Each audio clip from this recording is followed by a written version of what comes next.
2025년은 투자로 큰 수익을 낼 수 있는 굉장한 기회를 가진 해입니다. 굉장히 여러 가지 가능성과 근거가 모이고 있는 해이기도 하고요. 오늘은 내년 수익을 결정할 아주 중요한 이야기와 여러분들께 드릴 이벤트 이야기를 한번 해볼게요. 지금은 여러 가지 상승의 근거가 한 곳을 바라보고 있는데요.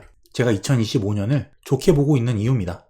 먼저 이 네 가지 근거를 이야기해 보도록 할 텐데요. 지금 하루 이틀 혹은 1, 2주 시황이 중요한 게 아닙니다. 큰 흐름을 잡고 리스크 관리와 수익 극대화를 위한 전략과 원칙을 세워야 할 때예요. 코로나 직후 유동성 장세와 같이 굉장히 중요한 시점이다. 먼저 유동성이 어마어마하게 풀리고 있다. 게다가 경기는 턴어라운드, 그리고 시기적 타이밍적 이슈, 그리고 대선을 비롯한 여러 가지 이슈 요인들이 있죠. 거기에 끝나지 않은 AI 사이클과 실적 모멘텀, 그리고 마지막 차트 분석까지 이 근거를 말씀드려 볼게요. 오늘 영상을 끝까지 보시면 매우 큰 것을 얻어가실 수 있을 거라 확신합니다. 먼저 대선과 금리 인하 효과인데요. 그냥 심플하게 대선은 표를 얻기 위한 집권당이 돈을 푼다는 측면에서 대선 직전 유동성이 증가하는 경향이 있죠. 그리고 그 다음에 새로운 정부에 대한 희망과 기대감으로 인한 증시 상승 효과, 또 공교롭게 금리 인하가 겹쳤습니다. 금리 인하라 하면 기본적으로 수요 공급의 원리에 의해서 유동성 증대 효과를 가져온다. 단 금리 인하 시에 증시가 빠졌던 경우가 몇 번 있는데 이때는 경기 침체가 있던 해였다. 즉 경기 침체만 없다면 증시에는 기본적인 우호 환경이라는 거죠. 현재는 경기 침체나 구조적 위기를 해결하기 위한 수단으로서의 금리 인하가 아니기 때문에 뒤에서 말씀드릴 경기와 유동성의 합체 구간, 경기가 상향하면서 유동성까지 풀리는 자산시장으로서는 굉장히 오랜만에 돌아오는 사이클이라는 거예요. 일단 기본적인 대선과 금리 인하는 증시 우호 환경이다. 그리고 최근에 금리 인하 속도가 둔화된다, 여러 가지 말이 많지만 결국 느리더라도 금리 인하 방향은 이미 정해졌습니다. 현재 0.5 B컷 이후 느리더라도 0.25씩 차곡차곡 11월, 12월, 1월, 3월 FOMC 때마다 이러한 금리 인하는 지속적으로 일어날 거란 거예요. 지금 현재 CPI 2.4%죠. 연준의 물가 목표는 2%입니다. 그리고 여기에 걸맞는 중립금리는 약 3%. 지금으로부터 약 2% 정도의 금리 인하 버퍼가 있다는 거죠. 그것이 바로 2025년에 일어날 일이다. 그리고 가장 중요한 부분이기도 합니다. 이번 금리 인하는 경기에 불을 붙이는 형태로 진행이 될 것이란 건데요. 경기 상승과 유동성 증가가 동시에 일어난다. 자, OECD 경기 선행 지표입니다. 이렇게 100 이상에서 추세가 우상향하는, 즉 경기 확장 국면이 사실 몇 번 없죠. 몇 번 없는데 몇 년 주기로 돌아오는 경기 사이클인데, 자, 현재는 이 100 이상에서 우상향, 즉 경기 확장 단계로 접어들고 있는 과정이다. 그리고 이 경기는 지속 우상향할 가능성이 높은데 거기다 이 빨간색 금리 추이입니다. 22년도에 금리가 급격히 올라간 이후 상당 기간 동결이 일어났죠. 그리고 현재는 금리가 0.5 B컷을 시작으로 해서 추후 지속 하락할 것으로 보여지는 국면이다. 즉 금리 인하기이고 경기는 확장 국면에 이르는, 즉 이 구간은 경기가 확장되면서 금리까지 낮아지는, 즉 경기가 좋아지는데 유동성도 풀리는 자산시장이 굉장히 좋은 국면이라는 거죠. 이렇게 경기 확장이 강화되는 쪽으로 통화정책이 나오고 있는, 게다가 대선이란 이슈까지 합쳐진 굉장히 드문 증시 우호 환경이라는 거예요. 지금 같은 때는 우리 같은 투자자들이 적극적으로 이용해야 할 확장 구간입니다. 이런 상황이 벌어질 수밖에 없었던 자세한 내용은 다음에 기회가 있을 때 한번 다뤄보도록 하고요. 특히 지금은 AI 모멘텀 때문에 기업 실적이 증가하고 있는 구간이죠. 금리 인하 시점부터 인하 6개월 뒤까지 이러한 경우 보통 증시는 상승을 했고 그 상승률은 보통 실적과 금리 인하가 모두 작용을 했기 때문에 6개월간 약 17% 정도의 상승률을 보여왔다. 이런 구간은 증시 호재라는 겁니다. 거기다가 현재 머니마켓 펀드 MMF 이 잔고 규모가 사상 최대인데요. 매주 10조 원 이상씩 잔고가 증가하고 있다. 10월 10일 기준 우리 돈 8,730조 원에 달하고요. 이 MMF의 특성이 뭐냐면 단기 운용 상품이기 때문에 여기서 언제든 증시로 들어올 수가 있다. 증시 유입이 가능한 그런 자금이고, 유입이 된다면 주가 상승을 밀어올릴 수 있는 하나의 또 모멘텀이 될 수 있다. 현재 유동성을 보여주고 있는 굉장히 좋은 지표죠. 자, 이 유동성이 지금 굉장히 강한 국면이다라는 걸 비트코인이 보여주고 있는데요. 지금 나스닥보다 비트코인이 강합니다. 이건 바로 유동성 효과 때문이고, 자, 최근에 특히 굉장히 강한 모습을 보여드렸죠. 제 스터디에서 비트코인 같은 경우 여기 아래로 내려오는 이 구간이 굉장히 좋은 매수 자리가 될 것이고, 비트코인 또한 사파 조정이 마무리되는 국면이다 라는 말씀을 한번 드렸는데, 자, 이 구간을 끝으로 지금 상승 파동이 시작된 것으로 보입니다. 자, 이런 형태의 비트코인은 불플래그 형태의 패턴을 보여주고 있고, 상단 저항에 막힌 상태인데요. 여기를 뚫게 되면 강하게 치고 나갈 수 있는 국면도 발생할 수 있다. 이런 MMF 같은 단기 유동 자금이 증시로 혹은 코인 시장으로 옮겨가는 그런 구간은 나스닥이 정고점을 돌파하는 시점, 또는 이런 주요 저항을 돌파하는 시점, 시장의 유동성이 유입되는 보통 그런 자리가 됩니다. 자, 거기다가 지금 중국까지 주식형 펀드 15년 7월달 이후 9년 10년 만에 최대 자금이 유입되고 있는데요. 중국 같은 경우에 현재 5% 성장 달성을 위한 특단 대책, 기존에 나왔던 주요 경기 부양책들에 더해서 국채 발행을 대폭 늘릴 것이다. 최대 10조 위안, 우리 돈으로 약 1920조 원에 달하는 어마어마한 돈인데요. G2, 미국과 중국 모두 돈을 푸는 그런 장세가 돌아오고 있다는 거예요. 특히 주요한 부분은 지금 이 중국 주식형 펀드로 들어간 이 돈들이 이 MMF 여기서 유출됐다는 점인데, 미국 같은 경우는 아직 유출량이 오히려 MMF로 돈이 들어오고 있는 형국이고, 중국은 부양책의 힘에 의해서 MMF에서 이미 증시로 돈이 빠져나가고 있다. 주가 상승 모멘텀으로 인해서 굉장히 단기 급등이 왔죠. 거기다가 증시는 보통 연말 효과라는 게 있죠.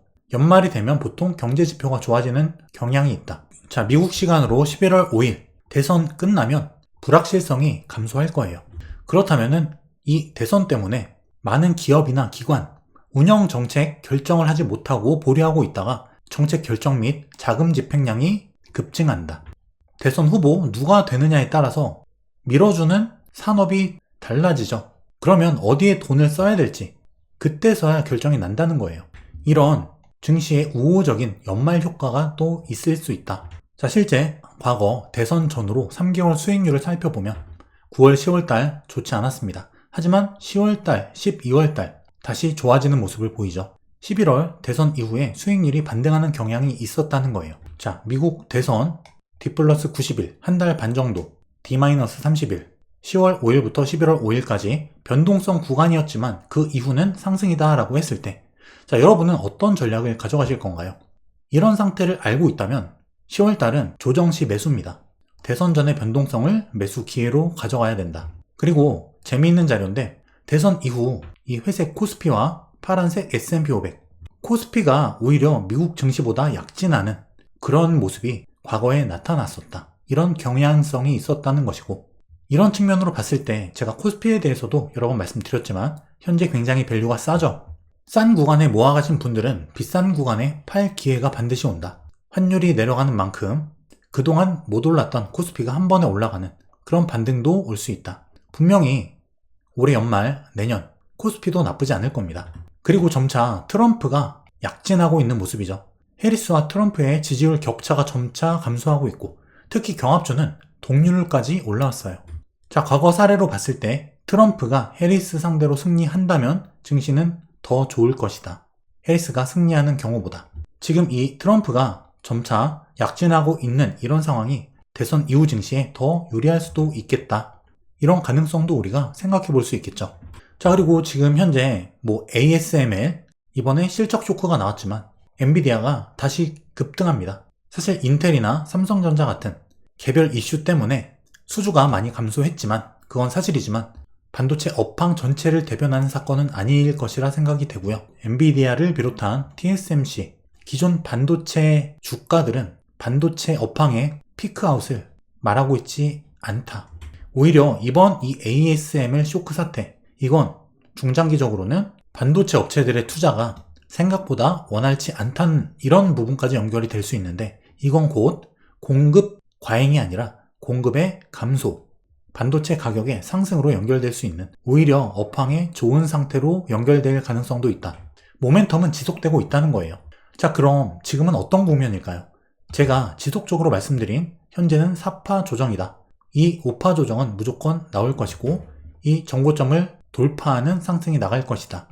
그리고 이 하락 과정에서 어디서 사든지 이 매수는 저가 매수가 될 것인데, 그 이유는 그 다음 상승이 이 정고점을 돌파할 것이기 때문이다. 즉 현재 가격을 돌파하는 상승이 나올 때 여긴 전부 저가 매수 자리가 됩니다. 하지만 많은 사람들은 여기서 헤드앤숄더를 말하고 업황의 피크아웃, 경기 침체를 말하면서 하락장을 이야기했죠. 하지만 저는 이 경기 침체 그리고 하락장에 대한 가능성은 말씀드리지 않았죠.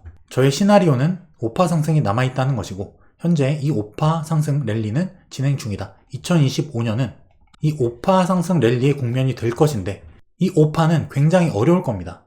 물론 향후 진행 상황에 따라서 이 파동에 대한 위치는 달라질 수 있겠지만, 어쨌든 상승이 나간 이후에는 이러한 조정이 한번 나갈 수 있기 때문에 2025년은 기회의 구간이자 또 조정을 한 번쯤 대비해야 되는 수익 실현의 과정이 될 수도 있다. 자, 그리고 차트 분석상으로도 이 맥클렐런 인덱스, 이 지수가 100에서 1000까지 단기에 급등하는 경우, 자, 몇 번 없었습니다. 80년대 이후에 약 10번 정도 남짓 발생을 했는데, 자, 이런 상황이 발생한 이후에는 증시가 1년 이상 상승을 했다. 이거는 거의 90%에서 100% 확률이었고요. 무조건 100%란 건 없죠. 하지만 이것 또한 증시 상승을 2025년에 증시를 좋게 볼 수 있는 또 하나의 근거는 됩니다. 그리고 나스닥 연봉인데요. 자, 하나의 1년짜리죠. 자, 이평선과 캔들의 모양 형태로 볼 때 2024년 현재 이런 형태의 양봉인데, 다음 캔들 2025년이죠. 양봉 가능성이 높다. 자, 이번 상승장에서 여러분들의 자산 규모 양극화가 시작될 거라고 보고 있습니다. 코로나 대부분이 이때 입문하셨을 거예요. 자, 이때 본의 아니게 큰 수익을 보고 나서 하락장으로 인한 수익 반납을 했죠. 그리고 두 갈래로 투자자가 나뉩니다.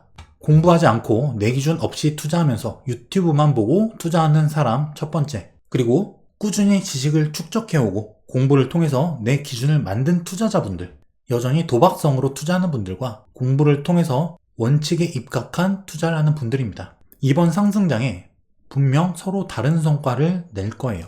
그 양극화는 이미 시작이 되었다. 코로나에 주식 입문하고 나서 초심자의 행운으로 크게 벌었지만 이때 번 돈 다 반납했다. 그리고 지금 지수가 거의 2배가 올랐는데도 불구하고 지금 손실 구간에 있는 투자자도 있다. 지금은 이 코로나의 유동성 장세와 같이 누구나 돈 벌 수 있는 장세는 아닐 거예요. 반드시 공부하고 준비된 사람에게만 기회가 집중되는 한 해가 될 것입니다. 마지막 5파 랠리이기 때문에 어렵다, 변동성이 심하다, 그리고 그 이후의 조정장은 본 수익을 또 반납할 것이고, 특히 5파 랠리의 특성이 그거예요. 많은 개미들이 여기서 물립니다. 코로나 때 엄청나게 증시가 상승했음에도 여기서 2배 벌고 여기서 마이너스 몇천, 마이너스 몇억 오히려 손실이 나죠. 그 이유는 이 고점으로 가면 갈수록 더 많은 돈을 투입, 레버리지를 쓰고 대출, 신용 미수 반대로 했기 때문이에요. 그런 장세가 이번 5파 랠리에서도 똑같이 나타날 것이다. 이거는 변하지 않습니다. 이런 부분 때문에 2025년 이후 자산 계급의 양극화는 가속될 것이라고 생각을 해요. 즉 준비된 사람에게만 기회가 집중되는 시장일 것이다. 그냥 코로나 때처럼 안일하게 투자했다가는 오히려 좋지 않은 결과가 나올 수도 있다. 우리 모두에게 기회인 이번 2025년의 목표는, 저의 목표는 이 영상을 보고 계신 우리 모두의 자산 상승입니다. 저뿐만 아니라 여러분들에게도 성과가 나야 되는 거예요. 그래서 유튜브를 통해서도 물론 저의 생각에 대해서 말씀을 드리려고 합니다. 하지만 유튜브를 떠나서 더 시의성 있게 프리미엄한, 그리고 저와 직접 소통하면서 공부하고 싶으신 분들은 제 스터디 멤버십을 강력하게 추천드립니다. 이 멤버십은 명쾌한 본인만의, 자신만의 투자 의사결정을 하지 못하는 분들을 위한 프로그램이고요. 혼자서 가능한 분들은 굳이 들으실 필요가 없습니다. 지금 8월 초 정도부터 스터디가 진행이 됐고요. 지금 1기 이분들의 피드백과 후기를 토대로 해서 프로그램을 갈고 다듬었습니다. 굉장히 많은 분들이 만족하고 계시고, 그리고 부족한 부분들에 대해서는 보완과 업그레이드를 진행했고, 후기와 피드백을 반영해서 서비스를 강화한 상태로 이제 정식 오픈을 시작하려고 합니다. 고정 댓글 링크를 통해서 더 많은 후기를 직접 확인을 한번 해보시고요. 지금부터 여러분들이 몰입해서 공부하신다면 여러분들의 자산 계급은 시간이 지날수록 완전하게 달라져 있을 것이라 생각합니다. 이 계급의 사다리를 올라가는 분들의 조건은 기회가 올 것임을 의심하지 않고 기회를 살릴 수 있는 준비를 미리 사전에 하는 분들이에요. 그리고 기회가 왔을 때 과감히 즉각적인 대응을 통해서 성과를 극대화한다. 자, 여러분 아직 늦지 않았고요.